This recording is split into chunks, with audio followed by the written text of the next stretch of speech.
John Sasaki, SAS, AKI, Communications Director, Oakland Unified School District. Should I be kind of turning towards you guys? Would that be better? Whatever you like.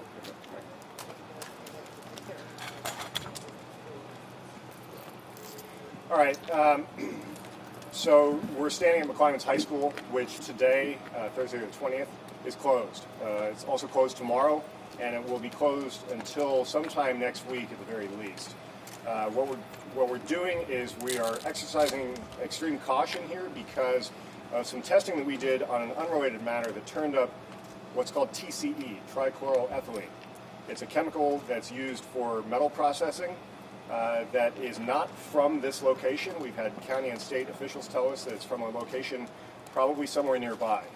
We know of at least 3 locations in our neighborhood right around McClymonds that are dealing with TCE levels that are very high. One in particular is a former plating shop that's on San Pablo Avenue, a couple blocks that way. And so what we found was that this TCE had gotten into the groundwater and is under where we're standing right now. We tested over on that end of the campus, as I said, for an unrelated matter, and we found elevated levels of TCE in the groundwater. Because of that, we are concerned that it could be vaporizing, that is seeping up through the ground, exiting the ground, and getting into the air, in particular in our buildings. So that's what we're highly concerned about right now. That's why we exercised the caution that we did by closing school and making sure that our staff and our students were out and safe. So we don't know how long this has been going on. We do know that the state tested this location a number of years ago and was charged with mitigating the issue. And as far as we know, it has not been mitigated. So we're certainly asking the state to take care of what needs to be taken care of at this location. Also, we are very concerned about its effect on the neighborhood and on the residents that live around our school. Certainly, we have a number of students who live right in this neighborhood, and we have a lot of families as well, and people who are not related to the school, but certainly count the school as a neighbor, and we want to make sure that everybody is safe and healthy. And so the idea that there is this chemical that's in the groundwater in this area and could be penetrating the ground, coming up into the buildings, that is the houses here, is very concerning for us. We want to make sure that everybody in this neighborhood is very safe and healthy. So we're imploring the state to step up and take care of this issue. We don't know definitively if it is indeed this one location that the TCE is coming from. As I said, there are multiple locations around the school that have this chemical, but that's the best guess at this moment. In the process of doing this, we are still trying to figure out exactly what we're going to be doing with school next week. School here at McClymonds will be closed, but we're in the process of trying to find an alternate location to conduct teaching and learning for all of our students and our staff. We also do have Jamoke Hinton-Hodge, who is our district director on the Board of Education for West Oakland, and she can say a few words as well because, of course, she, like all of us here at the district, are concerned about what's going on here. Good afternoon. Thanks, everyone, for being here. My name is Jamoke Hinton-Hodge, and I have the honor of serving the West Oakland Community in District 3 at McClymonds School. I actually do want to start out with a level of appreciation to the superintendent and to the staff who have acted with an abundance of caution, making sure that our principals, our teachers are well informed of what is going on. This is an iterative process where we're learning information, but we have been attentive, and I've appreciated that. The next piece, of course, is to make sure that our community of our parents are understanding and knowing what is going on, and obviously our students, because most important, how are the children when we think about all of these things? We want to make sure that they are safe. There's a few other people I just want to acknowledge, and they probably will be speaking as well, or good to talk to them, but Dylan Rowe from the county, making sure that looking at environmentally what is going on for us. She's been present. She's been part of the conversation with our staff. Lynette Gibson-McElhaney, who is our city council person, is helping and supporting and paying attention to this. And then the Oakland Fire Department is here as well, and our state representative from Bonta's office as well. So knowing that the state needs to kind of step in, support us, this is going to be a collective that's going to make sure that we do something about what is happening within our community. This is West Oakland, and so there is a history of environmental injustice, of racial injustice that happens within this community. So these are places where there are leaks, there are dumps, there are things like that that are not healthy for our community. And so if this is a moment and an opportunity for us to organize ourselves and to really work to make sure that future generations and this generations that are here with us, that we are healthy and that we are safe. And so appreciate that. Also, Minister Anthony Jenkins is here, Pastor Jenkins from Taylor Memorial. So one of our parents has asked that we step up and begin to have conversations again around what's going to happen with the students. They're going to be out of school for a couple of days. Teachers and the staff are organizing themselves now around what that's going to look like over the next couple of days in the week as we do the testing and finding out what exactly it is that how we will respond to this. And so if Pastor Jenkins, if you'd like to come up, we will be having a community meeting this evening, but I wanted to allow him to speak because he opened up his church doors to support this. Thank you. My name is Pastor Anthony Jenkins. I'm the senior pastor of Taylor Memorial United Methodist in Oakland. We're opening up our doors so that the conversation can be held tonight because there are a plethora of questions that's coming from so many directions. And Taylor is very sensitive when it comes to the students, any student, especially the students in Oakland and of West Oakland, and as well as the families that live surrounding McClymonds High School. And so I think it's so necessary that this information goes out so we can leave out informed. And that's the reason that we're opening the doors at Taylor today from 6 to 7:30. I appreciate the work that the superintendent and the school, Oakland Unified School District is doing, as well as our teachers. And I want us to really, all of us that are hearing my voice and that are here, let's be sensitive to the students.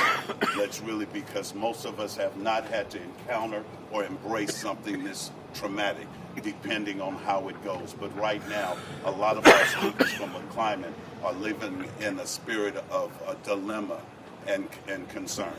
And there are some concerns by parents that go back before this event happened today. And so we want our prayers at Taylor to be with them and all of our students. Thank you to Moki. Thank you as well, John. John, can we go back? Let me expand on something that the pastor just said.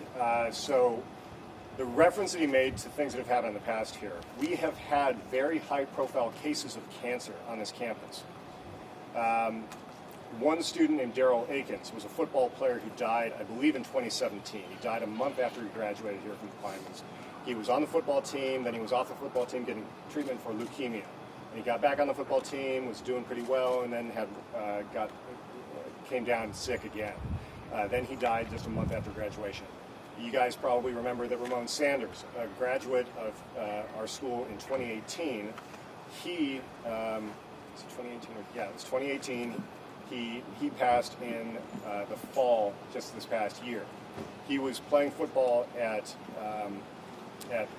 Laney College, and during that season, his first season at Laney College, he suffered a broken leg, and they discovered bone cancer in his leg.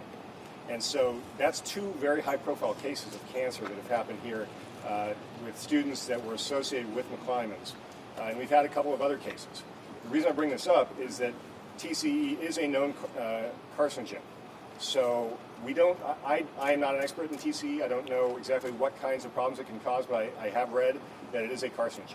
I do want to point out that Dylan Rowe is here from the county. She's with environmental health. She can speak to a number of the questions that you might have. But with regard to anything happening here at the school, anything happening with our students, and the decisions we've made, I'm happy to take some questions right now. Let's go back to what you said about the state. You said the state had been out here investigating and then was required to mediate. When were they out investigating? What were they investigating? And what were they required to mediate, and by what time? Remediate. Remediate. I don't know all the details on that. Ms. Rowe might be able to address that when she comes up. You got it? Well, but you must have. Do you have anything more than you had said? I mean, you made a big allegation there that the state was supposed to remediate, and they didn't do it. When it comes to chemical spills, it's the state's responsibility. Certainly not the school district's. So, I don't know if the state is here. We have the city, we have the county. I don't know that we But have was it a contact. spill, or was it a leak in one of those sites you talked about? I don't know the answer to that. Yes. What kind of testing is being done, and will you determine from that whether or not the levels are safe enough for kids? So our concern is that there is aerialized TCE that seep through the ground and through our floors into the building in the air. And so if there are elevated levels of that, then we can't have school here. So it's air testing. It's air testing that we're going to be doing. Yes. Is that underway yet? John, we're going to let Ro come in. Oh, okay, yes, Let her yes. come. She can answer technical questions. So I'm Dylan Rowe with Environmental Health, County Environmental Health. I'm the Chief of the Land and Water Division. And our involvement from Environmental Health has been to work with the Oakland Unified School District on the final closure of a leaking underground petroleum tank at the school. And that's how the TCE was discovered in the last sample collection to close that case. TCE was found in groundwater. And it appears to be a regional groundwater plume, although we do not have enough data at this time. We're going to collect that data. TCE, so there's a lot of discussion about where the source is. It's not known where the source is. What's been said is true that there are multiple locations with TCE releases in the neighborhood that are being overseen by the Department of Toxic Substances Control. I'm not sure about the other cases. I know of one. And so one of the issues that we need to deal with here is to try and understand what is the extent of the groundwater plume, what is the magnitude of the groundwater plume, and what is the source of the groundwater plume. I can't comment on the state coming out here and doing anything. I do not know information about that. So that's what I can say at this time. We are, I have reached out to the Department of Toxic Substances Control, and they are going to participate and step up with us to understand what's going on here. I had that communication with Cheryl Prowl this afternoon right before the press conference, so that's good news. So we will be collecting additional data to start to understand what is the extent of this. What are the concerns with Based on what TCE? you know so far, do you know if this is something that will be able to be cleaned up by next week or allow students to return by next week, or could this go on for months based on what you know so far? So chlorinated solvents, which is what this is not new to this area. There are chlorinated solvent releases all over Oakland. The idea is to find them, to remediate them, and to mitigate where we need to. So many buildings in Oakland have vapor mitigation systems because of the residual contamination from the industrialized nature of this area. So what will happen is we're going to collect some indoor air samples over the weekend, and once that data comes back, there are some action levels depending on the concentrations, and they dictate what the next step is. So one is that it says that that there's not an indication of risk at that moment, and then you would continue to verify that through sampling. The next would be something called an accelerated action level. And if the indoor air exceeds that level, then you go into mitigating. You can do that through adjustments to your HVAC systems. You can put in carbon filters. You do different measures, fans, different measures to make sure that the air is clean. The third level, which the city is already being, or the Oakland Unified School District is being overly cautious, and they're hoping for the best. We're all hoping for the best, but anticipating that there could be something different. That level is evacuation and lockdown until you have mitigation measures and until the air is safe for people to be in it. If it is an off-site source, which we suspect it is, the remediation of that is complicated. You have to find the source. Chlorinated solvents take time to remediate, and then if they have spread over a distance, it takes time for that for those levels to become safe again. Does that have to be remediated before people could be allowed back in the building? Do you have to remediate the plume regardless of what the air samples say, or not necessarily? So you can't really remediate an off-site a plume that is the source is off-site. You can't really remediate that on-site. What you do is mitigate. So that happens everywhere. That is a standard of practice. So the idea is let's first understand what we have. I want to say that the levels that have been detected in groundwater are very close to the level that the EPA came up as a screening level for TCE to say you go straight to indoor air. They are extremely conservative levels that the EPA has published, and there's a lot of discussion about whether they're too conservative. So I want to say that because they are very conservative, and I am hopeful because of the concentrations that we're seeing that we're not going to see that in indoor air. But that being said, if it is in indoor air, we will make sure that air is safe, that measures are in place before people reoccupy it, and if it is not an on-site source, we'll be working with the DTSC and the state to figure out where the source is, and then also any kind of evaluation for any other structures or businesses or residences that overlie a plume that is above that level that takes you into indoor air testing. And TCE, talk about the dangers of TCE. I am not a risk assessor, but I will tell you, I'll chime in. It is a carcinogen. It has a lot of other health hazard effects. The specific thing about TCE that has these urgent response levels are that TCE has been, well, there's questions about this too, but it has been linked to causing heart deformation in fetuses, and the exposure time is within the woman's first 3 weeks of her pregnancy. So it's a short exposure risk. So what is your advice if obviously the students that are in class today are in the surrounding neighborhoods? What's the advice to then residents around here during this testing period? Well, it's not my advice. What I can say is I do not know the extent of this contamination. I know of 3 points on this campus, and I know of another location a 0.1 mile away. I don't know what's in between. And as I have said, Alameda County, as other industrialized counties, have groundwater contamination. So the idea is don't panic. Let's see what we have. Let's find out. Let's be proactive and aggressive. The school is being extremely proactive. The county is stepping in as an agency oversight, although we would like to see the state step in. We believe it is their jurisdiction. But until they have stepped up, the county will continue to push this forward and be proactive and figure out where this is. So you're doing the TCE testing. a cancer-causing agent? I mean, John alluded to this. It's a carcinogen. So, I mean, is it your belief or feeling that this could have been going on for years and that I cannot comment on that. Where on the campus did it turn up? You said there were 3 places? It's all in one location. It's around an old underground storage tank that was a heating oil, petroleum storage tank. I can show that to you. Can you roll that out as a source? Yes.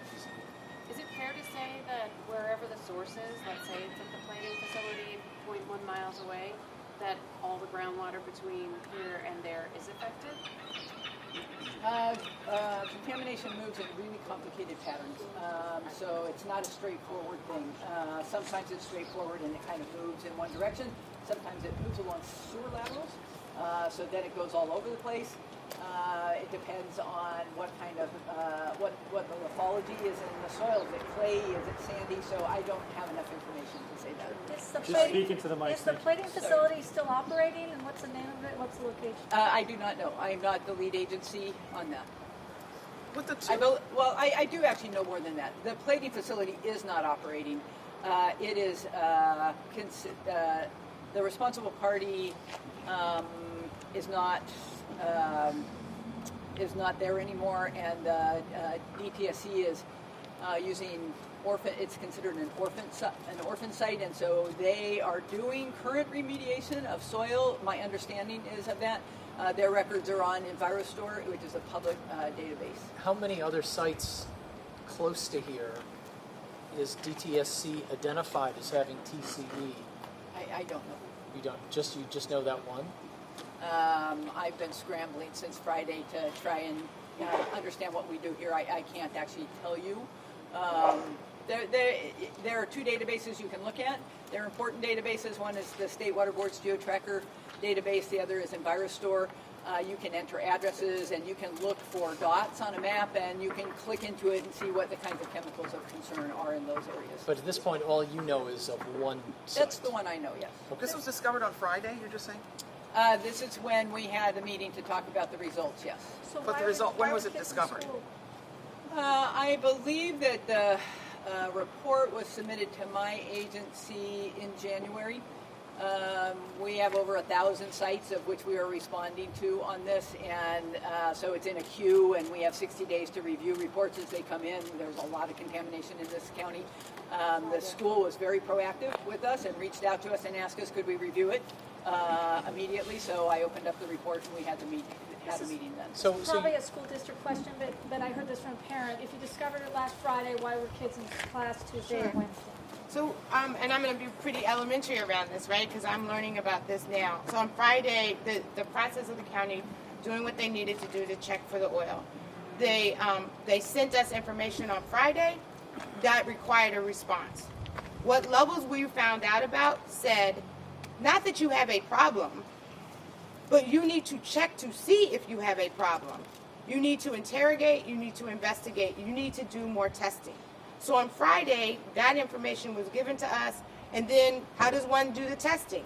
One has to go to a lab, one has to find the labs that have the right testing equipment, one has to then go get the equipment. So at that particular point, by Tuesday, Wednesday, we are acquiring the equipment, we're making a clear decision around, because again, we could be testing and have students in the building. We're not, or teachers in the building. We're not going to do that.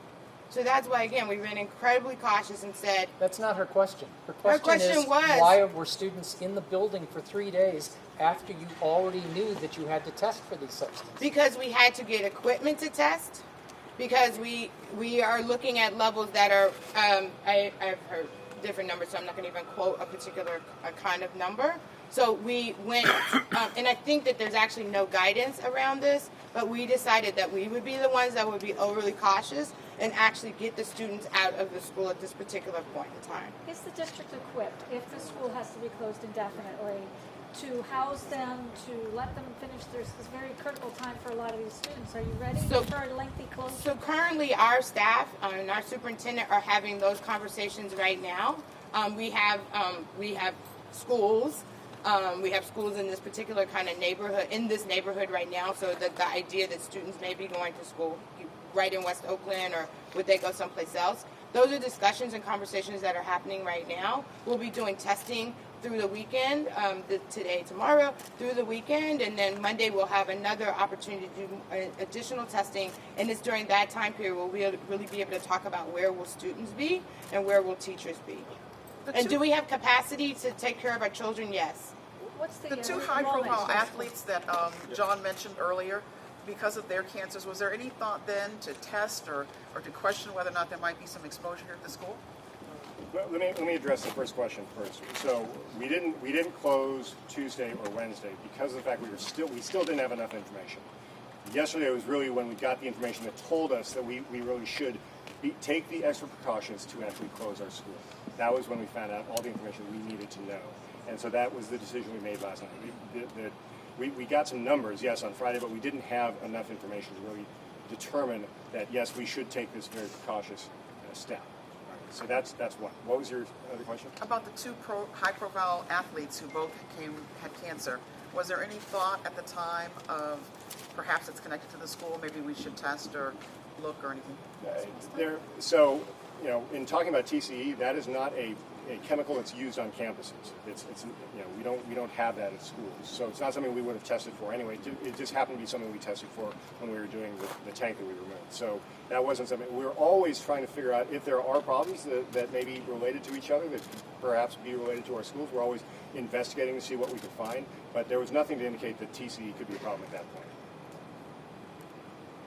I mean, what's the enrollment here? About 350. So, and let me just go back to what she had said. You said that you got information Friday, but then you got the information that told you something yesterday. Yeah, But she had indicated that you had gotten some information back in January. So No, I don't. that's not true. That's not. So Not to the so let's district. clarify that. So the district did not have, I met with the Oakland School District on Friday of last week to talk about the results based on a review of a report that was submitted to me. The report was submitted to my agency through GeoTracker in, I believe it was January. We have a 60-day response time of looking at things. The school reached out to me, asked in a proactive way, asked me if I could expedite my review of it. I did. That's when I looked at it and said, let's have a meeting and discuss this. That's when we talked about the results on Friday. We talked about these screening levels that the US EPA has promulgated about if you are at this number, you go to indoor air. I want to reiterate, those numbers do not say you have a vapor intrusion risk. It says you have a potential risk and you need to investigate. It is the sampling that we are going to get results on this weekend that will tell us what actions we need to take. So the school shutting their doors was really, really conservative, and I give kudos to them for that because there is not data that says there's a vapor intrusion risk. They're doing the actions to confirm whether there is one. And what caused you guys to reach out to her to tell her to move this up the list? What sent off a red light to you guys that said, I'm going to pick up the phone and have her look at this before her 60 days are up?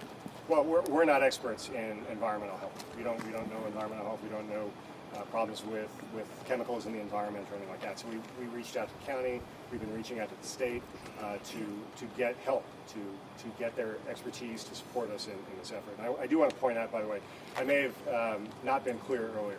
The state, as far as we know, did not know about anything here at the school. My understanding is the state knew about this location that's a couple blocks away, and that's what we are hopeful will be mitigated soon. And so, but there, as far as we are concerned, we didn't know anything here that had anything to do with any other location or any TC or anything like that until Friday, and it's just this week that we really come to understand the problem. So, can you quantify it somehow? I mean, you talked about conservative and things that we don't understand. I mean, how high is the risk? Should people who live in a house over there, should they be concerned? And maybe that's a question for somebody else. But And the city you're closing a councilwoman is school. here as well, and Lynette McClymonds. So, I mean, I would invite her to be a part of it. But I said something not to be crass or any kind of way. There are like environmental justice issues that have plagued this community for decades. So that, we have lead in places. We have plumes that exist. We have super sites. We have raised beds so that we can grow vegetables and food in our neighborhoods. So our community is, I think, conscious of that, aware of that. What we're doing is finding out what the levels are based on the information that we got. So the precaution, the education, we cannot create, I would love for people to feel like that this is the most important thing to alleviate in our neighborhoods of West Oakland. I would love to see people show up with a sense of how do we correct this. Absolutely, on behalf of our children and our families. So I invite the councilwoman because, again, she in partnership said, like, how do we look at this and how do I pay attention to this?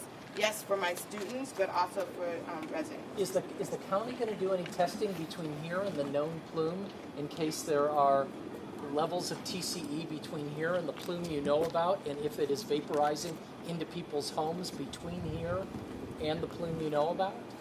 So the county doesn't do testing. The county provides regulatory oversight. We are doing the first bit of testing, which is going to the edge of the school to see if it's an on-site source coming on. We're going to collect that data shortly. I have spoken with the DTSC. They have committed to stepping up and providing oversight. The county will remain engaged in this and will continue to direct data collection based on the collection of data that we get until a state agency joins in. But I feel confident, based on my discussion today, that the DTSC will step in. And so it's usually, how they would approach that, how they would approach their you have a point here that you know has contamination, and you have a point here, but you don't have anything in between. You could try to connect the dots, so you could kind of connect the dots in your head, but you would need to get in and make some decisions about what you would direct to do. The state really has the manpower to do that. And the question is, I mean, if we're closing the whole school, maybe for Lynette, I mean, what if I live over there in a house? And is this an inside, outside problem? Am I greater risk in the building than I am standing right here? So this is about vapor intrusion into a building. We have volatile chemicals in the ground that volatilize up through all open spaces, but that is not the immediate risk. That gets diluted from air. So what we are looking at is a potential vapor intrusion risk. Right now, we don't have any data that says there is groundwater in the neighborhood. We have data that says we have it here, so we're starting here. We're moving quickly. I want to comment on why the school reached out to us. The school, when we have been working to close out this old fuel tank site that was a low-risk site, we didn't expect it to have volatiles. The school has been very proactive to make sure that there was not a vapor intrusion risk related to petroleum. So they wanted to know the results. That's why they reached out. They wanted us to comment on their report. We were all surprised to find that TCE. So you asked a question, or Lynette Gibson McElhaney, City of Oakland, Councilman for the district.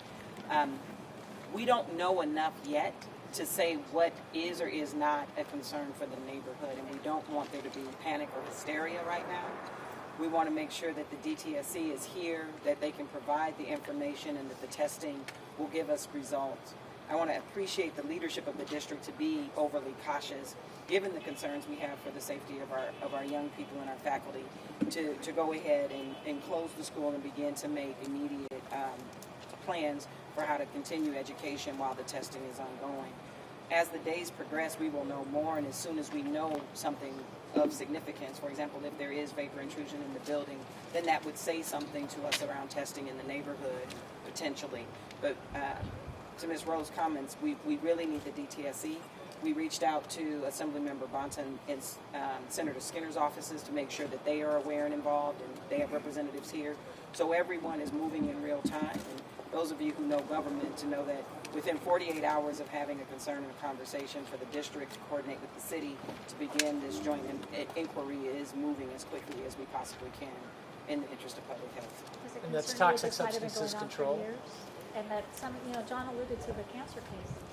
So we are concerned, and we know that there are, as Director Hinton Hodge said, there are plenty of environmental concerns in our district in West Oakland. Years of neglect, Superfund sites. We have the West Oakland Environmental Indicators Project, a nonprofit that has been doing work in air quality controls. The state has passed legislation recently to deal with air quality, in particular in West Oakland through AB 617. So this is an ongoing concern to make sure that our families are healthy, are living in healthy conditions, and we know that there is remediation across the board.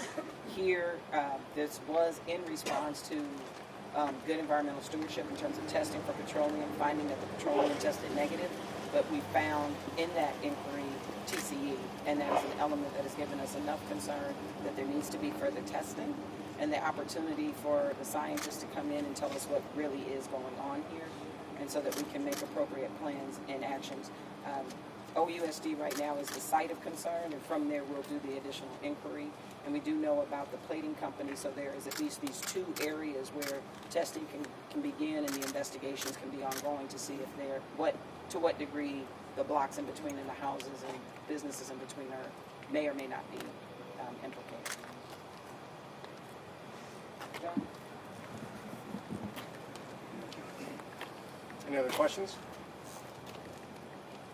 Thank you very much for being here, and we will be updating you as soon as we know what's going to be happening next week with regard to our school, with regard to where we're going to be putting the students and the staff next week, because we do want these students back in teaching and learning with their teachers, all the staff certainly we want them back in doing their work, so we're going to find a space as quickly as we possibly can to get this back on the road. Thank you very much for coming in.